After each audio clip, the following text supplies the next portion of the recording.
can I just come on to Sizwe on that? Because you've been trying to take a South African company and push it up the rest of Africa. Can you just perhaps give some examples of how you do that, and also perhaps a little bit about China and India, which I know you've also got? Right. You know, at the moment we're the only bank from the African continent with an operation in India. And in India, doing business, especially given, you know, the political and sometimes the regulatory environment, is not necessarily that easy. So we deal a lot with entrepreneurs who come from India in the continent. And, you know, because we have an operation on the ground in India, we find it easy to take some of those corporations that are looking for opportunities in the continent, and they may be looking for resources, they're looking for M&A activity to acquire other companies and so on. And therefore, we've seen a significant shift over the last couple of years as the emergence of India, you know, becomes a real issue, really, in terms of driving economic growth in the continent. In China, we have a relationship with China Construction Bank. But not only that, it's not an exclusive arrangement, because what we've seen is the importance of the work that is done by the Chinese policy banks. So the China Exim Bank or the China Development Bank through the China Africa Development Fund are playing a very important role. And again, the broad themes, as I mentioned earlier, is around, you know, commodities, soft as well as hard commodities, where they're looking for you know, commodities to feed the growth that has taken place in China. And secondly, the infrastructure. I mean, infrastructure is certainly a big theme. And therefore, with that shift, clearly there's an expectation that if you're going to use a South African bank or South Africa as a hub, that we have the knowledge, because going back to the point that Thierry was making, we have the knowledge of some of these economies. And therefore, that's why you will see that all the South African banks, including ourselves, are now sort of marching forward in terms of, you know, increasing our presence and footprint in different parts of the continent. And that does require a lot of knowledge, because, you know, if I just compare at FirstRand today with what we had about 4 or 5 years ago, if I asked people to go to Nigeria, 5 years ago I would have battled, whereas it would have been much easier to ask people to go to the UK or go to Australia.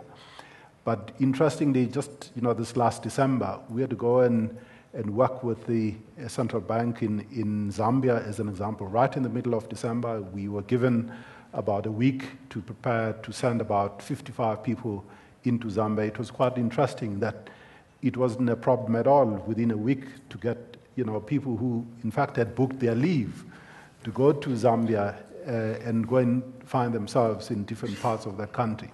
And similarly, you know, we find the same kind of situation for the operations that we're establishing or looking to establish in places like, you know, Angola or Nigeria and so on. So there's certainly a shift, as I said earlier, as Africa is being talked about more as an investment opportunity, an investment destination, as opposed to what used to take place in the past as in terms of aid.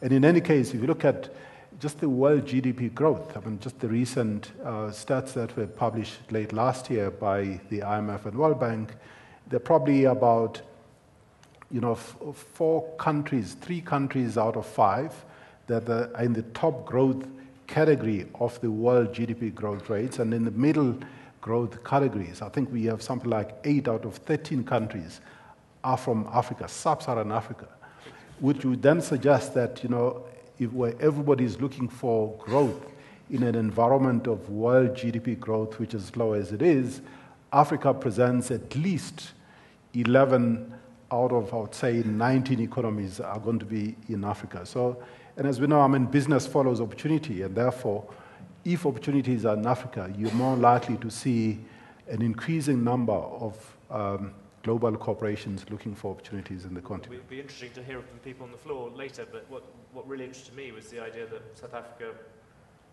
at least until recently, you think had a sort of relatively insular approach to, it was focused on South Africa rather than the rest of Africa, and that you had difficulty trying to persuade people to start doing it.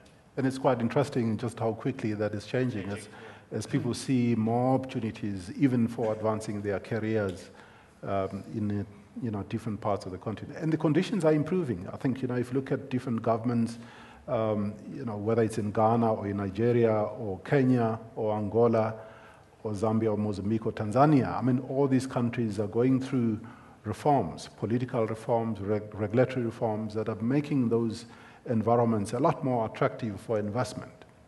Come to Linda, do you still, I mean, you would be an ultimate example of someone who's gone to South Africa, but would you still see South Africa as the gateway to the rest of Africa, or how would you plan your... Well, I don't think we're ready to give up on our thoughts and ideas with regard to using South Africa as a gateway.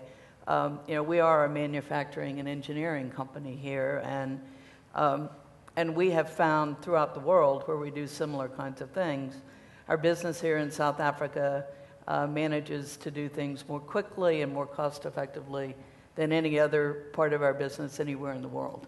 And given that Africa, as it continues its development, as the governments become more transparent, as many of us become more comfortable doing business in these countries, I believe that price point will be a crucial determinant in selling equipment into those countries. So the fact that we're able to manufacture and develop products in South Africa faster and less costly than anywhere else in the world, I believe that we'll be well positioned to move from here into other countries and in the continent. And while it hasn't happened perhaps as quickly as we would have liked, and we're primarily exporting to the rest of the world based on that model of being fast and having affordable products, I don't see any reason why, as all of this development we're hearing about goes forward, that we won't be well positioned to take advantage of it from here. Just to push you on one thing, you referred with characteristic elegance and diplomacy about the issue of corruption. Is that something you see as getting worse in South Africa or better? Oh, I don't know that I'm smart enough or have enough information to comment on better or worse. It's still a big enough issue. It's still an issue. I guess my gut reaction would be that it's getting better. And I think we see throughout many of the developing countries that, as economic growth sets in, as opportunity begins to grow, that governments are working harder and harder to make processes more transparent and to deal with corruption issues. And I mean, that's certainly not an issue that just belongs to South Africa. We have a joint venture in India. We deal with many of the same issues there. But I think we're seeing a positive trend everywhere with regard to transparency and corruption. And we want to do our part to help it. We had a recent breakthrough when the man who's in charge of corruption has just been arrested on corruption charges. Luke, you seem to indicate a world where these other areas, other bits of Africa, were actually pushing further ahead in South Africa when you're in your business. Yeah, I think it's actually quite interesting coming back to some of the points that made about people understanding how to do business in the rest of Sub-Saharan Africa. I think one of the concerns that we've got is that without a local presence, it's almost impossible to understand what's actually required. And as a result, some of the focuses that we have within our business are around localizing content and producing products that are relevant to the communities in those countries. And our sense is that it's almost impossible to do so if you don't actually have a local presence in country. And as a result, we've actually put offices in places like Ghana, Nigeria, Kenya, Senegal, Uganda, in an effort to really understand and get under the skin of the consumer in those countries so that the kind of products that we're producing are relevant to those communities. And I think that's a huge difference to the kind of exercise where you base yourself in Johannesburg and attempt to expand from here. I don't think we could do that in the kind of environment we currently operate.